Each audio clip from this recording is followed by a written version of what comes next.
ये चैप्टर कौन सा होगा? चैप्टर 3 है ना, चैप्टर 3। नाम क्या है चैप्टर का? बोलो। Motion in a plane.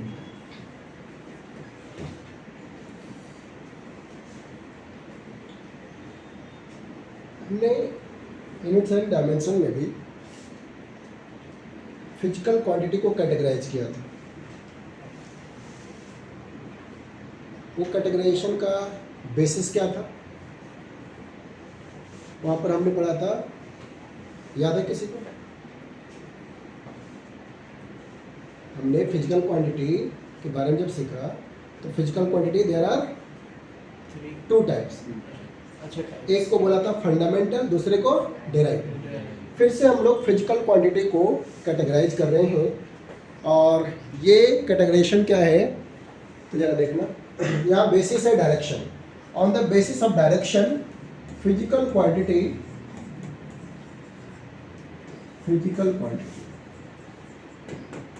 यहीं से स्टार्ट हो रहा है। On the basis of direction physical quantity having 2 types. कौन कौन सा? जो हमारे सिलेबस में है हम उसी पे फोकस करने वाले हैं। एक को बोलेंगे बेटा वेक्टर और दूसरे को नाम है स्केलर। बहुत ही सिंपल डेफिनेशन, फिर हम इसको एक्सप्लेन भी करेंगे। वेक्टर किसको बोलेंगे? ऐसा फिजिकल क्वांटिटी समझ रहे हैं, which can be measure and can be express in terms of, बोलो, न्यूमेरिक वैल्यू एंड मैग्नीट्यूड, है ना? ठीक है।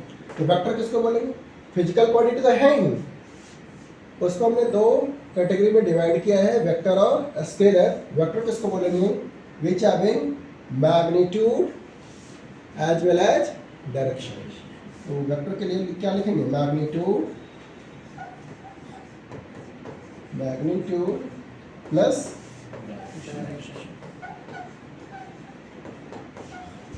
दूसरा स्केलर, इसमें क्या होगा? Which having only magnitude, which having only magnitude.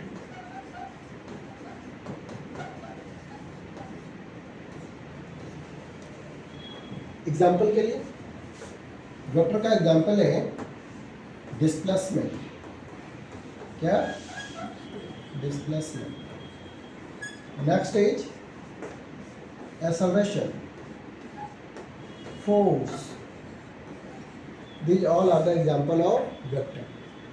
A scalar में example length, हाँ distance बोल दो, speed. These all are the example of a scalar quantity. ठीक है, आगे देखना। अब हम आते हैं, सर ये बातें तो बिल्कुल नहीं समझ आ रही है। आपने एक लाइन में डेफिनेशन लिख दिया कि वेक्टर क्या है, तो आंसर है कि मैग्नीट्यूड और डायरेक्शन जिसके पास हो उसको वेक्टर बोलेंगे, और जिसमें सिर्फ मैग्नीट्यूड हो उसको स्केलर।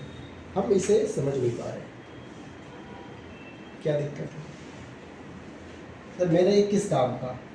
मैग्नीट्यूड है, डायरेक्शन, ये तो बड़ा कंफ्यूजिंग काम है।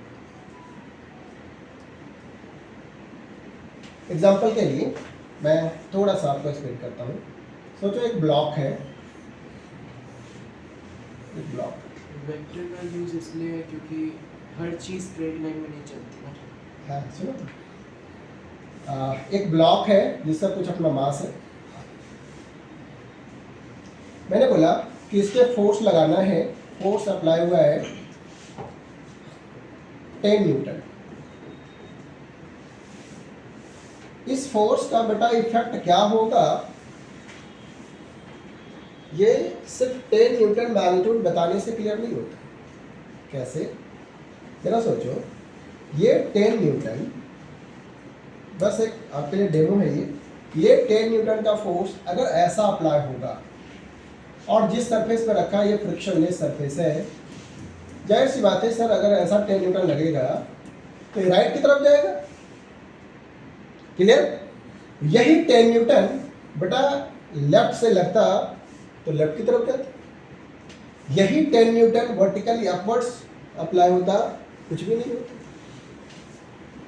तो डायरेक्शन का रोल है ना, फोर्स चेंज नहीं है, बट डायरेक्शन चेंज होने से ऑब्जेक्ट पे जो एक्ट होने वाला फोर्स है, ड्यू टू दिस फोर्स जो इफेक्ट होगा वो अलग हो जाएगा। तो डायरेक्शन का इंपॉर्टेंस है, राइट। तो फोर्स का डायरेक्शन बदल जाएगा तो इस पे एक्ट होने वाले जो फोर्स है, ठीक है, ड्यू टू दैट जो भी इसमें डिस्प्लेसमेंट होना है, जो भी फिनोमेना होना है वो चेंज हो सकता है, हो जाएगा ना। दूसरी बात करते हैं लेंथ की। एक एग्जांपल है, मुझे डायमेंशन मेजर करना है, चलो इस बोर्ड का डायमेंशन मेजर करना होता है।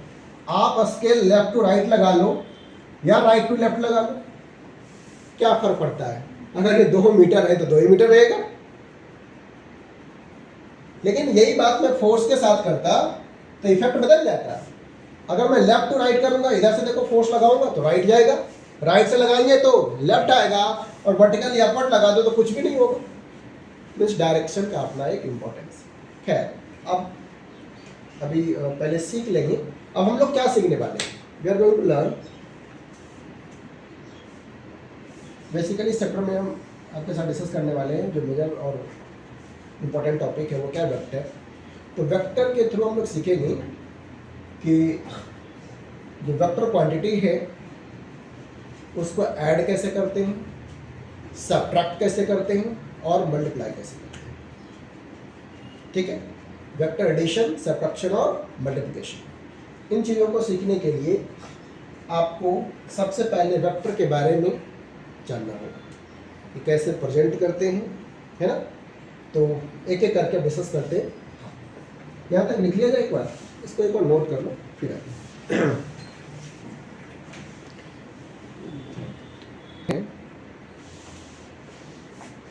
वेक्टर क्या है? सबसे पहले हम लोग सीखेंगे कि इसको रिप्रेजेंट कैसे करते हैं। और उसको करो,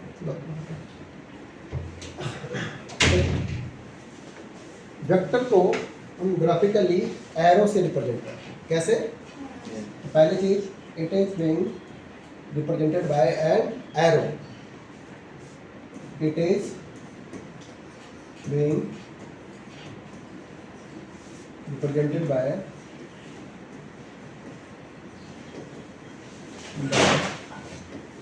एन एरो। ग्राफिकली हम इसको एरो से रिप्रेजेंट करेंगे ऐसे, ठीक है। चाहे तो और ये बढ़िया से बन जाएगा, इसमें बहुत सारे हैं। जैसे मैं कुछ बढ़ाता हूँ, ये वेक्टर है, ठीक है। और ऐसा है,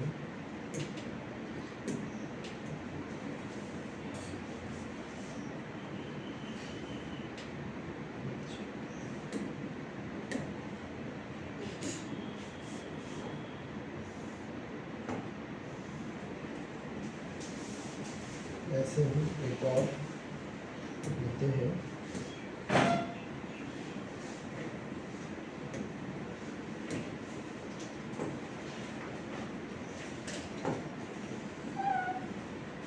सुनना ध्यान से, बस इतना सा मेरा काम है। देखो मैंने बोला it is being represented by an arrow. Vector को ग्राफिकली हम कैसे रिप्रेजेंट करेंगे? एरो से। अब इसका कुछ नाम भी होना चाहिए, तो इसका नेमिंग करते हैं। Let it is vector A, तो स्मॉल लेटर लिखेंगे और ऊपर बनाएंगे एरो।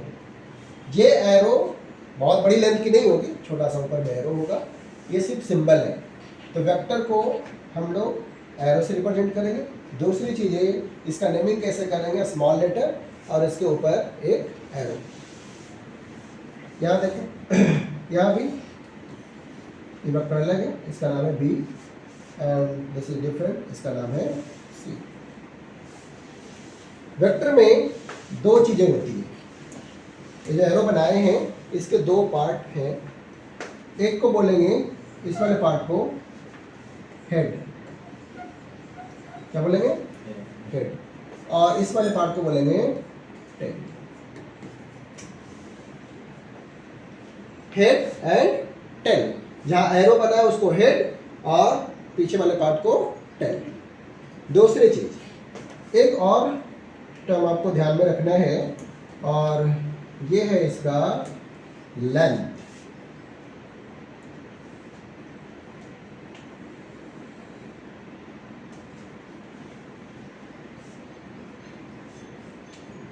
सुनिएगा ध्यान से, मैंने बात बोला कि वेक्टर को एरो से प्रेजेंट करेंगे, बिल्कुल सिंपल सिंपल टर्म। वेक्टर को एरो से, एरो में दो चीजें होंगी, हेड और टेल। और जब नाम लिखना होगा, हम सबका नाम है ना, इसका भी कोई नाम होगा। डिफरेंट स्टूडेंट का नाम भी डिफरेंट है, तो डिफरेंट वेक्टर का नाम भी डिफरेंट होगा। नेम कैसे लिखेंगे? तो ए, मैंने सोचा ए नाम दिया तो उसके ऊपर एक एरो लगा देंगे तो वेक्टर को बताएगा। ठीक।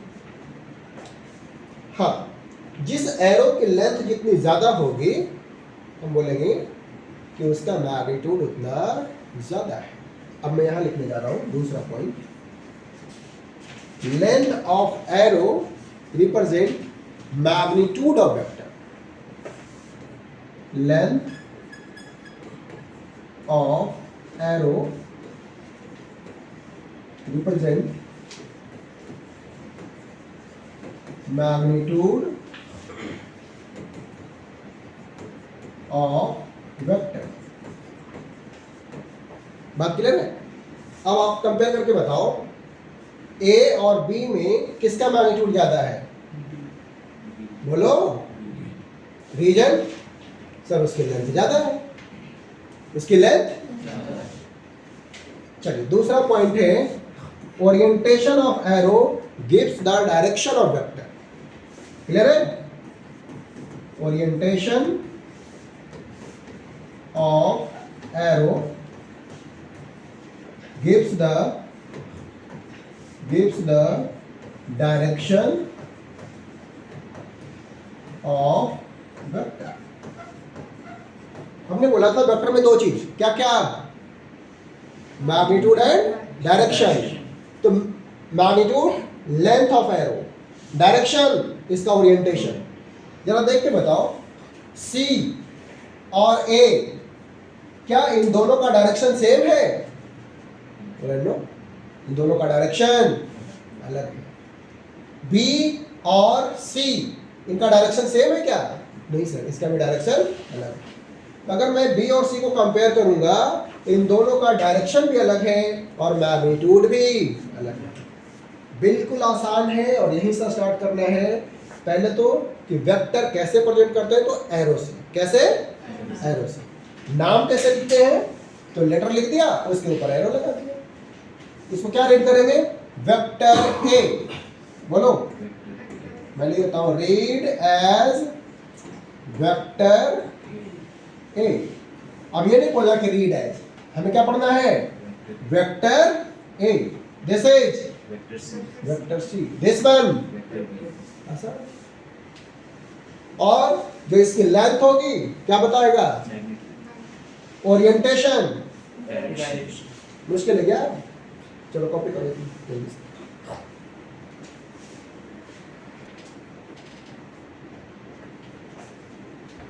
आगे कर लिया इसको। अगर कहीं ऐसा लिखा है बच्चे,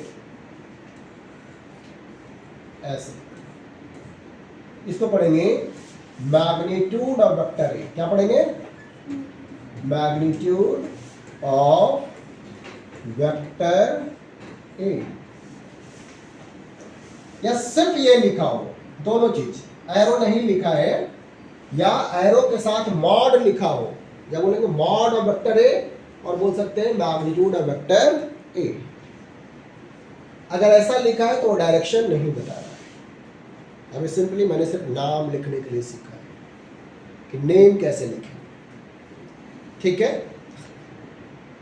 तो अगर मैं कुछ ऐसा लिखता हूं, जरा आप बताना मुझे, मैंने कुछ ऐसा लिखा। इस वेक्टर का नाम है बेटा, इसका नेम मैंने लिखा है, दिस इज वेक्टर ए। इसका लेंथ रिप्रेजेंट करेगा मैग्नीट्यूड, और जो ओरिएंटेशन है डायरेक्शन।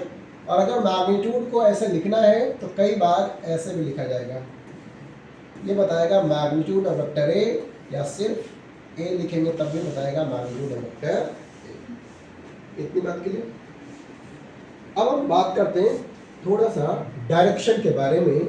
ये डायरेक्शन क्या चीज़ है, जरा देखो डायरेक्शन के बारे में हम लोग डिस्कस करने वाले हैं। हम डायरेक्शन के बारे में डिस्कस करेंगे।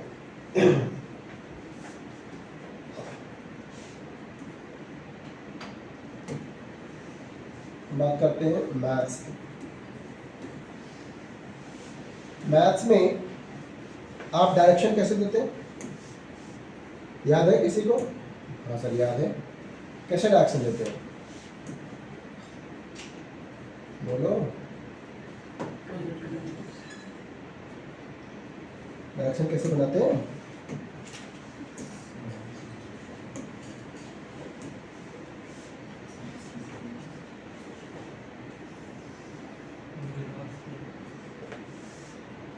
मैथ्स में हम लोग यही लिखते हैं, इसको x minus x minus x y minus y, ठीक है। पहले मैथ्स की बात कर लेते हैं थोड़ा सा। अगर मैं बोल रहा हूँ बेटा ये कार है,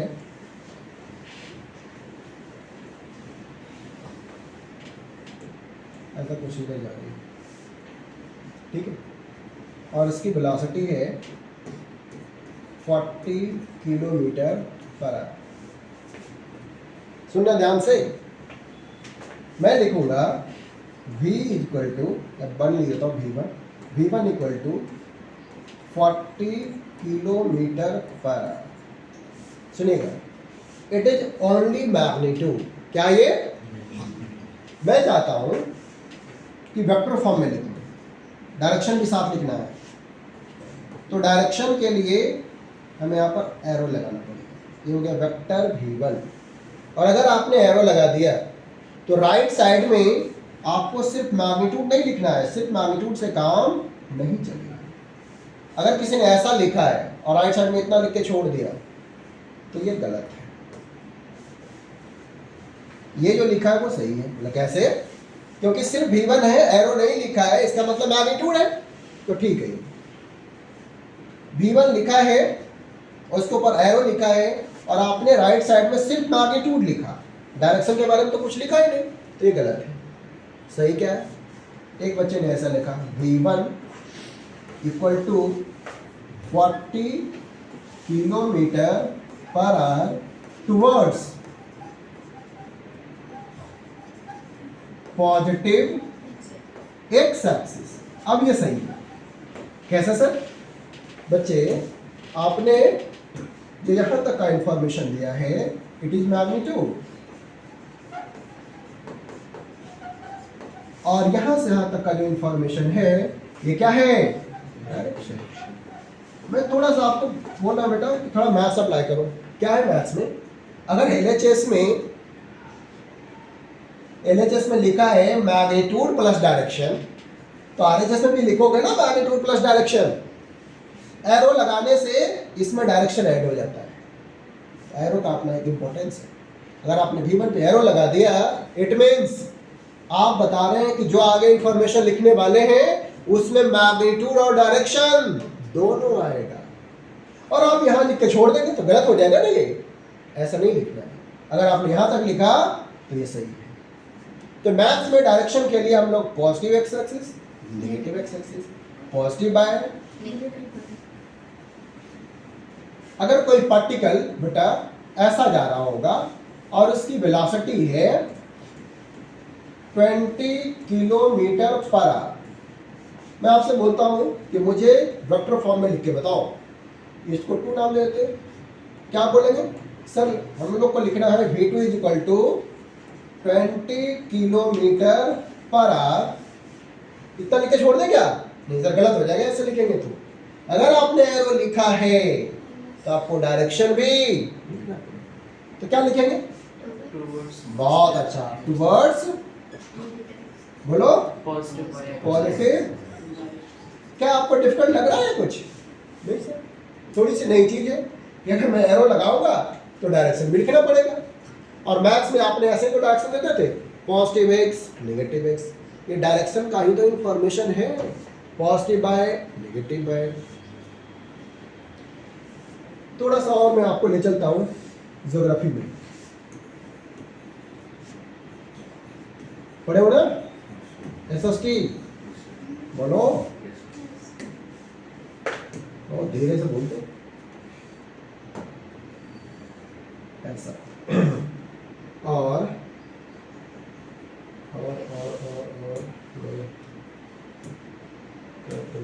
चेंज।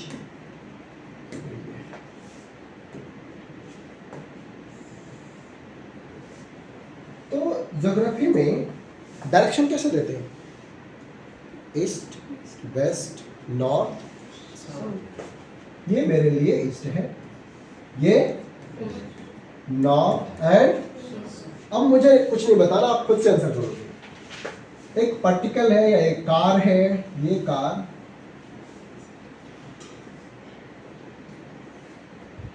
इधर जा रही है, इसकी वेलोसिटी है, जो परमिशन है उसी की मैं बात कर रहा हूँ, 60 किलोमीटर पर आवर। अगर ऐसा लिखा है तो सिर्फ क्या लिखा हुआ है? मैग्नीट्यूड। क्या है ये? मुझे वेक्टर फॉर्म में लिखना है, मुझे क्या लिखना चाहिए? कोई बच्चा मुझे बताए। V1 Sandeep 60 kilometre per our 60 kilometre per our. बहुत अच्छा, टूवर्ड्स बहुत अच्छा, ईस्ट टुवर्ड्स ईस्ट। ईस्ट।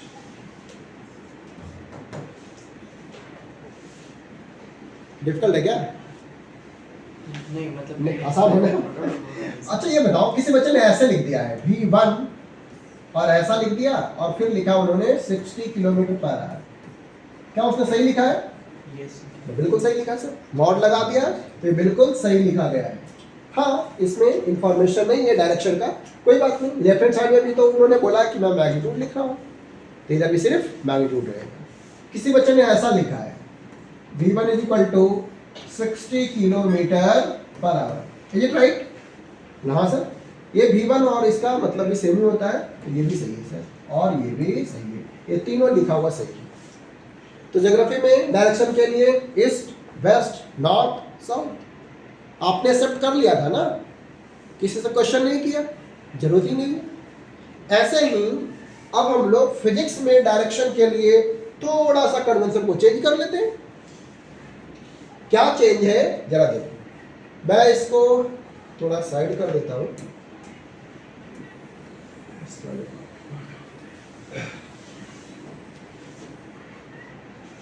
ये इसको हटाते हैं, मुझे मैथ से तो काम है, मैथ तो काम की चीज है, इसको थोड़ा देर के लिए हटा जरूर कर जाएगा।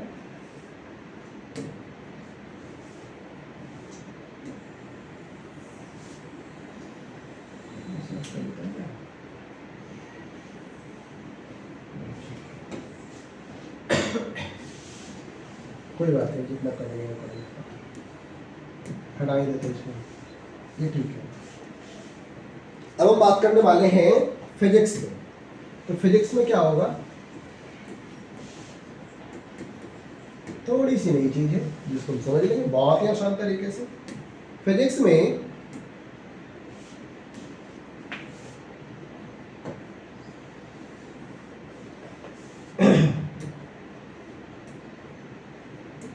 फिजिक्स में बच्चे हम लोग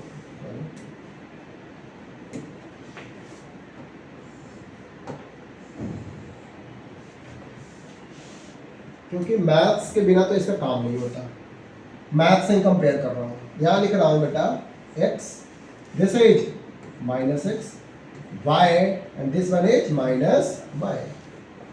सेम इसी चीज को मैं लिख रहा हूँ, कार है और ये कार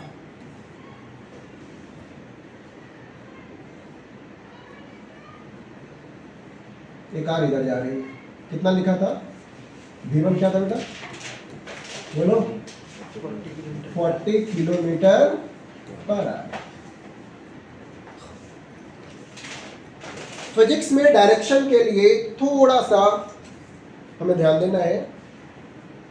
अब मुझे ऐसे लिखना है v1 इक्वल टू, अगर मैं एरो लिखता हूं तो इस डायरेक्शन भी ऐड करने वाले हैं, डायरेक्शन भी ऐड करने वाले हैं। v1 40 kilometre per our. क्या मैंने सही लिख दिया? नहीं सर, आपको डायरेक्शन भी बताना पड़ेगा क्योंकि आपने इधर एरो लगाए हैं। देखो बेटा, मैं एरो पे बहुत ज़्यादा जोर दे रहा हूँ ताकि आप इस बात को समझो। एक गलती नहीं करना, वेक्टर में ना एरो का अपना एक इम्पोर्टेंस है, तो इसको ध्यान से लिखना है। v1 क्या कंप्लीट हो गया? नहीं सर, क्योंकि LHS में आपने जो लिखा है उसका मीनिंग है मैग्नीट्यूड के साथ साथ डायरेक्शन भी आप बता रहे हैं। राइट हैंड साइड में आपने सिर्फ मैग्नीट्यूड बताया है, तो डायरेक्शन कहाँ गया? तो लिखते हैं डायरेक्शन। अब मैं सिर्फ ये आपको बता रहा हूँ कि फिजिक्स में ना पॉजिटिव एक्स एक्सिस को लिखते हैं आई कैप। क्या लिखते हैं? आई, बोलो आई कैप। हो गया? ठीक है, याद हो जाएगा। अगर कहीं लिखा होगा v1 equal to 40 kilometre per hour i cap, इसका मतलब आपसे बोला जा रहा है ये पॉजिटिव एक्स एक्सिस में जा रहा है। डिफिकल्ट है क्या? कोई पार्टिकल नेगेटिव एक्स में जा रहा होगा, लेट इसकी वेलोसिटी है बेटा 30 मीटर पर सेकेंड। ठीक है सर, क्या लिखूं मैं? सर आपको लिखना है v2 equal to 30 metre per second, और अगर सर एरो लगाते हैं तो आपको डायरेक्शन भी लिखना पड़ेगा। इसका डायरेक्शन ये पॉजिटिव आई कैप था ना, तो नेगेटिव एक्स एक्सिस के लिए माइनस आई कैप। अब चाहे तो ऐसे भी लिख सकते हैं, v2 इक्वल टू मैथमेटिकली इस माइनस को बाहर ले और माइनस 30 मीटर पर सेकेंड और आई कैप। तो अगर माइनस लिखा होगा यहाँ पे तो समझ जाएंगे ये नेगेटिव एक्स एक्सिस में जा रहा है। तो पॉजिटिव एक्स एक्सिस के लिए प्लस आई कैप और नेगेटिव के लिए क्या? डिफिकल्ट है? आसान है। अब हम बात करते हैं बच्चे, थोड़ा मैं कलर चेंज कर लेता हूँ। इस बार ये कोई पार्टिकल है जो इधर जा रही है और इसकी वेलोसिटी है, इसको मैं v3 लिख देता हूँ, it is 20 metre per second. मुझे क्या लिखना चाहिए? सर आपको लिखना है v2 equal to 20 metre per second, और साथ में सर आपको लिखना पड़ेगा, ये किसने बताया? किसने बताया जेकब? किसने बोला अभी? बोलो, सही बोले हो। जे कैप क्या होगा? जे कैप। वाई के लिए जे कैप। ऐसे ही अगर पार्टिकल नीचे की तरफ जा रहा होगा बेटा, this is v3, left v3 is 10 metre per second. क्या बोलेंगे? सर आपको लिखना पड़ेगा v3 equal to 10 metre per second minus j cap. और सर आप ऐसे भी लिख सकते हैं v3 equal to minus 10 metre per second और यहाँ जे कैप। क्या डिफिकल्ट है? आपने ईस्ट के लिए कोई क्रॉस क्वेश्चन नहीं किया था, इस वाले को ईस्ट बोलेंगे जी, ठीक है। ऐसे ही मैथ से कंपेयर करो, मैथ्स में जो पॉजिटिव एक्स एक्सिस होगा फिजिक्स के लिए हम बोलेंगे positive i cap, for negative x axis negative i cap, for positive i positive j cap, negative i. ऐसे ही एक और एक्सिस होता है जेड एक्सिस। क्या होता है? मैं लिख देता हूं, फॉर पॉजिटिव जेड एक्सिस, हाँ क्या यूज करेंगे? के cap. For negative Z axis क्या यूज करेंगे बेटा? माइनस के कैप। आसान है, चलो इतना कॉपी कर लीजिए फिर आगे। अब देखो इसमें मैं एक्सिस बना रहा हूँ,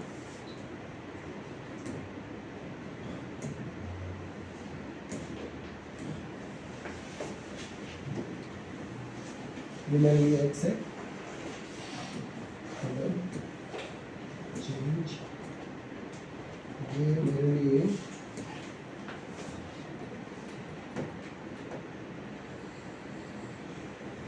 बाय है, और एक और लिखने जा रहा हूँ,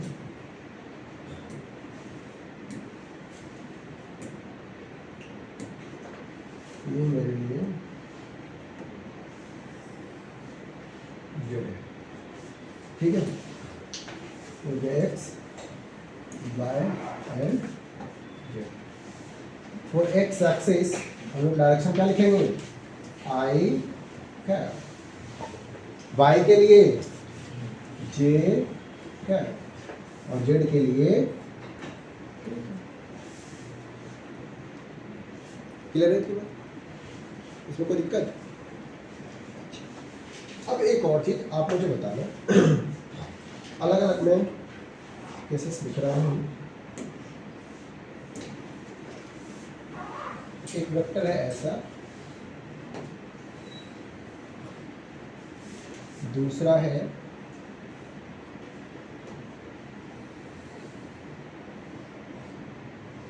ऐसा, राइट। अब मैं बात कर रहा हूँ थर्ड की। थर्ड है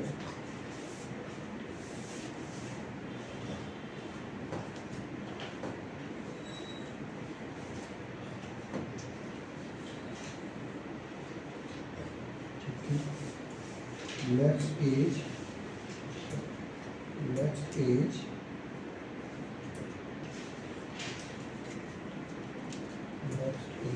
कुछ ऐसा है,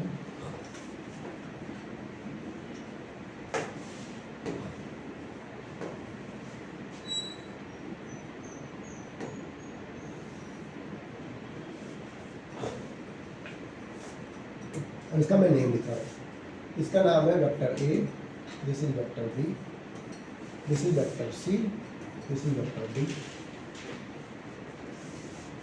ई एंड एफ। आपसे जो पूछे उसका आंसर करेंगे। ये ऐसा लिखा है, इसको देख के मैं लिख सकता बेटा कि direction of A, direction of A and vector B are same. Is it clear? But क्या मैं ऐसा लिख सकता हूँ, magnitude of A is not equal to magnitude of B? Reason sir length equal नहीं है, इसका आप सर ऐसे भी लिख सकते थे, A is not equal to B, उसका मैग्नीट्यूड इक्वल नहीं। अब जरा इसकी बात कर लेते हैं। आप मुझे बताना सी और डी के बारे में, क्या मैं ऐसा लिख सकता हूँ बेटा, vector C equal to vector D? लिख सकते हैं सर।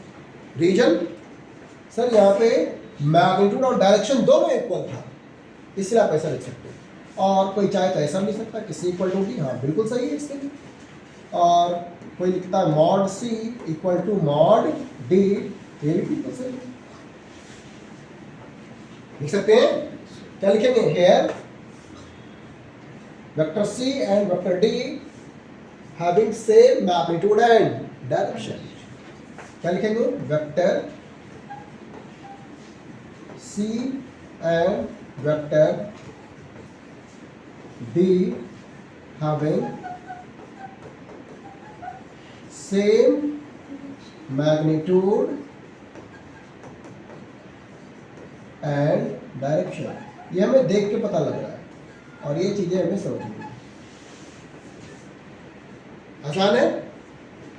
क्या इसके बारे में क्या इंफॉर्मेशन है आप खुद से बताओ, क्या लिखेंगे? मैग्नीट्यूड ऑफ, बोलो, magnitude of E is not equal to magnitude of F। Am I clear? और सर इसका डायरेक्शन भी सेम नहीं है, यहाँ डायरेक्शन सेम था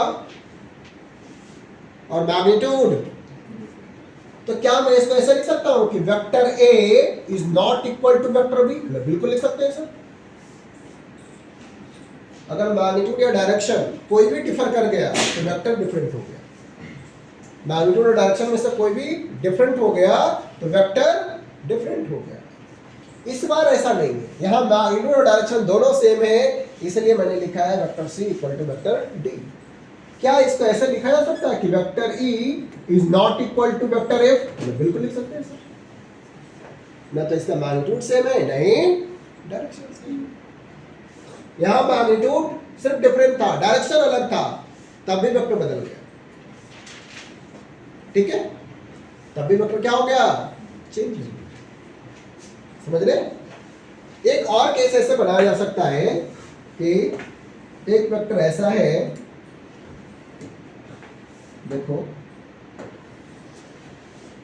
और जो दूसरा वेक्टर है वो ऐसा है।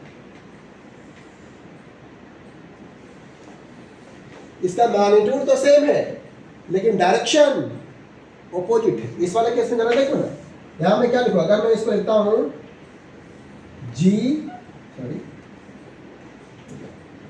This is vector G and this is vector H, क्या बोलेंगे बेटा? कि इसका मैग्नीट्यूड तो इक्वल है लेकिन डायरेक्शन इक्वल नहीं है, तो यहां भी लिख सकते हैं vector G is not equal to vector H। तो मैग्नीट्यूड और डायरेक्शन दोनों में से कोई भी चेंज हो जाएगा तो हम बोलेंगे वेक्टर सेम नहीं। और ऐसे अगर गिवन होगा तो पहचानना तो बिल्कुल आसान है, ऐसा आप भी लिखो फिर आगे।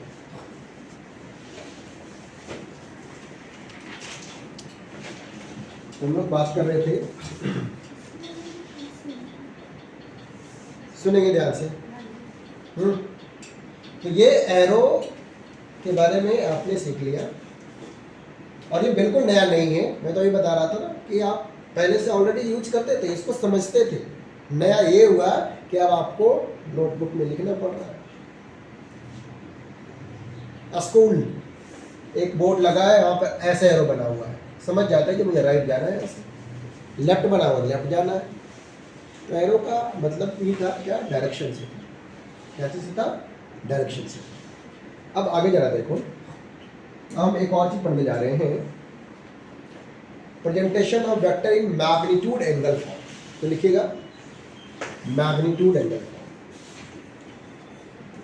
Magnitude angle form.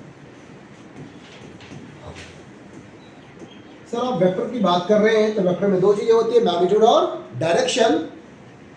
तो मैग्नीट्यूड तो आपने लिख ही दिया है और एंगल जो लिखे हैं वो डायरेक्शन पे नहीं है। जरा देखो मैं एक्सेल बना के आपको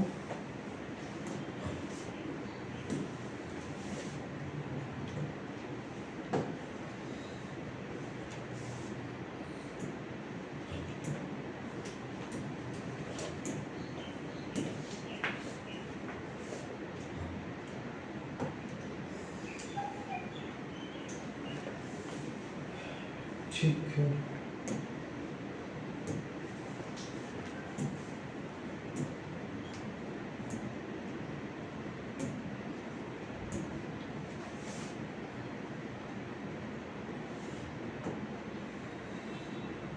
सुनिएगा ध्यान से ये क्या लिखा हुआ है, और बहुत ही आसान तरीके हैं बेटा। मैं इसको लिख रहा हूँ ईस्ट, कोई परेशानी नहीं सर? अगर ये ईस्ट है तो क्या होगा? ये this one is, this is, ये जो एरो बनाया हो, सोचो ये वेलोसिटी को रिप्रेजेंट कर रहा है। क्या वेलोसिटी कितनी है? लिख देता हूँ 40 किलोमीटर पर आवर। और ये एक एंगल बना हुआ है, दिस एंगल इज 60 डिग्री। अभी तक तो मैंने सिर्फ ये बताया था कि ईस्ट में जा रहा है तो ऐसे लिखना, और नॉर्थ में सिर्फ होता तब आसान था। अब कैसे लिखोगे सर? ये भी लिख लेंगे कैसे, जरा देखो। मुझे लिखना है sir V1 40 kilometre per our. क्या कंप्लीट इंफॉर्मेशन हो गया? नहीं सर, आपने LHS में वेक्टर लिखा है, ये बता रहा है सिंबल की मैग्नीट्यूड और डायरेक्शन दोनों है। राइट हैंड साइड में आपने अभी तक सिर्फ मैग्नीट्यूड लिखे सर, डायरेक्शन तो आपने लिखे नहीं, तो आपको डायरेक्शन भी लिखना पड़ेगा। क्या लिखे डायरेक्शन? लिखेंगे 60 डिग्री नॉर्थ ऑफ ईस्ट। क्या पढ़ेंगे बेटा? North of east. 60 degree north of east. एक और बनाते हैं, मैं तो एक ही एक्सिस पे काम कर लूंगा, आपको थोड़ा अलग बनाना पड़ेगा। एक और यहाँ पर ऐसा लिखते हैं, 60 डिग्री नॉर्थ ऑफ ईस्ट हो गया, एक यहाँ बना लेते हैं ऐसे।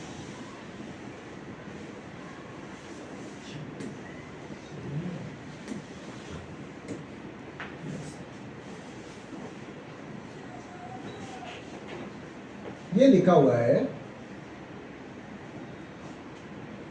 भी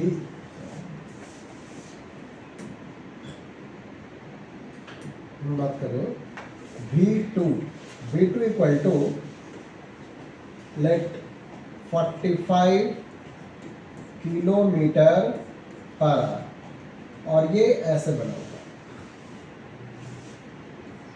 this is late 30 degree.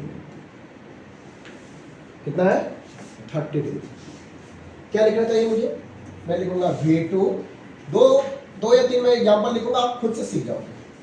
V2 लिखूंगा 45, इतना तो सबको क्लियर है, 45 किलोमीटर पर आवर, 30 डिग्री। बहुत अच्छा, 30 डिग्री नॉर्थ वेस्ट। क्या? अरे वाह, बहुत अच्छा, नॉर्थ ऑफ वेस्ट।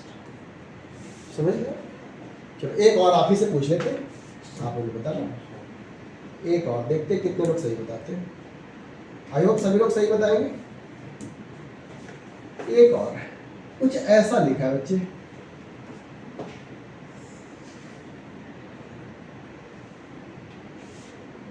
और ये रहा दिस एंगल इज 20 डिग्री, और ये है V3 is equal to 50 kilometre per hour. Try करेंगे आप लोग। V3 क्या लिखना चाहिए? 50 किलोमीटर पर आवर। चलिए 50 किलोमीटर पर आवर, बहुत अच्छा। 20 डिग्री, शाबाश। West of south. क्या? West of south. West of south. South. कितना आसान है? आसान है? West of south. देखो, पहले तो आप क्वाड्रेंट सिलेक्ट कर लो, ये तो क्लियर है। जैसे अगर मैं V1 की बात करूं बेटा, तो V1 नॉर्थ और ईस्ट वाले क्वाड्रेंट में है, तो नॉर्थ और ईस्ट तो आएगा। अब ये देखना कि एंगल किसके साथ है? ईस्ट के साथ। किसके साथ? तो जिसके साथ एंगल होगा ऑफ उसके पहले लगेगा, जिसके साथ एंगल होगा ऑफ उसके पहले। तो देखो एंगल किसके पहले था? किसके साथ है? ईस्ट के साथ ना, तो लिखेंगे नॉर्थ ऑफ ईस्ट। क्या लिखेंगे? एक और मैं ऐसे लिख सकता हूं, एक और मैं ऐसे लिखता हूं, एक और लिख लेते हैं ऐसा।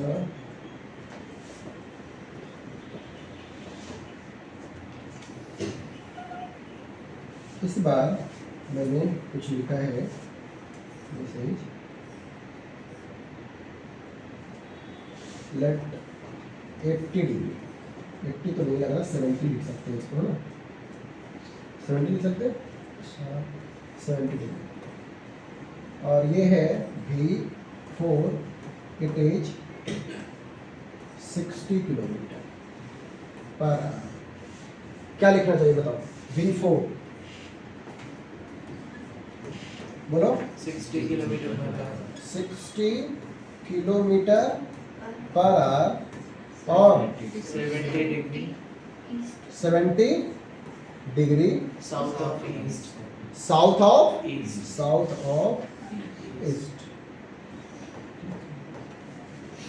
कॉमा भी लगा देना, डायरेक्शन के लिए हो गया ऐसा, ठीक है। या तो वर्ड्स भी बीच में कई बार लिख देते हैं, ठीक है, इतना सा में समझ लिया जाएगा। तो आपको क्वाड्रेंट सेट करना है और जिसके साथ एंगल है उसके पहले ऑफ, ठीक है ना। कॉपी करो इसको।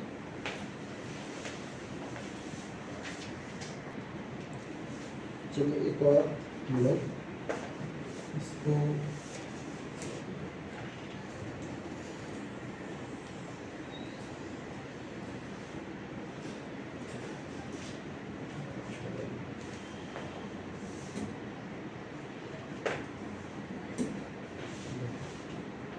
अपने पास एक्सिस है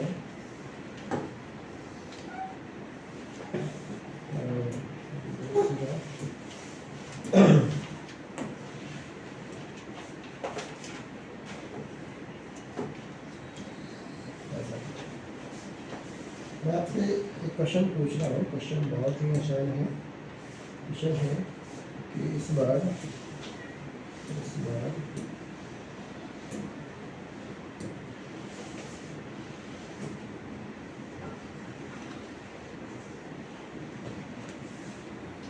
ये क्लियर हो गया। ये x minus x y and minus, बेटा ये जो एंगल है, this angle is let 60 degree. तो ये वाला एंगल कितना होगा? तो ये एंगल होगा 30 डिग्री। नहीं 30 डिग्री। ये सलेशन है किसी पार्टिकल का और ये सलेशन है, मैं इनको लिख रहा हूँ 2 मीटर पर सेकेंड स्क्वायर, ठीक है। हम लोग लिख सकते हैं A इक्वल टू, बोलो बेटा, अरे x को हम लोग यहाँ पर लिखने वाले हैं ईस्ट, है ना, वेस्ट, नॉर्थ एंड साउथ, ऐसे कंपेयर करेंगे, ठीक है। A को मैं क्या लिखूंगा? ऐसा लिख सकता हूँ 2 मीटर पर सेकेंड स्क्वायर, बोलो, कॉमा देके या फिर टुवर्ड्स, क्या लिख सकते? टुवर्ड्स, बोलो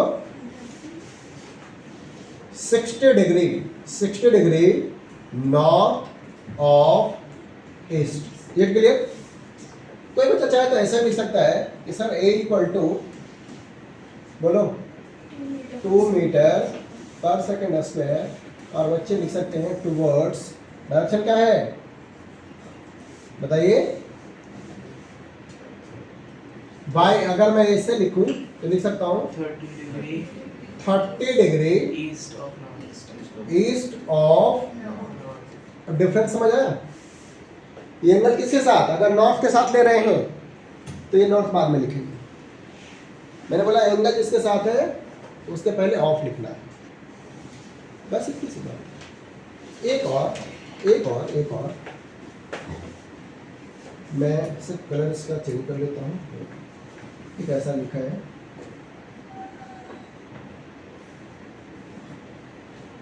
ये है कोई फोर्स है, हो सकता है कुछ भी हो सकता है, इसका मैग्नीट्यूड है 10 न्यूटन, और ये एंगल है बेटा दिस इज 45 डिग्री।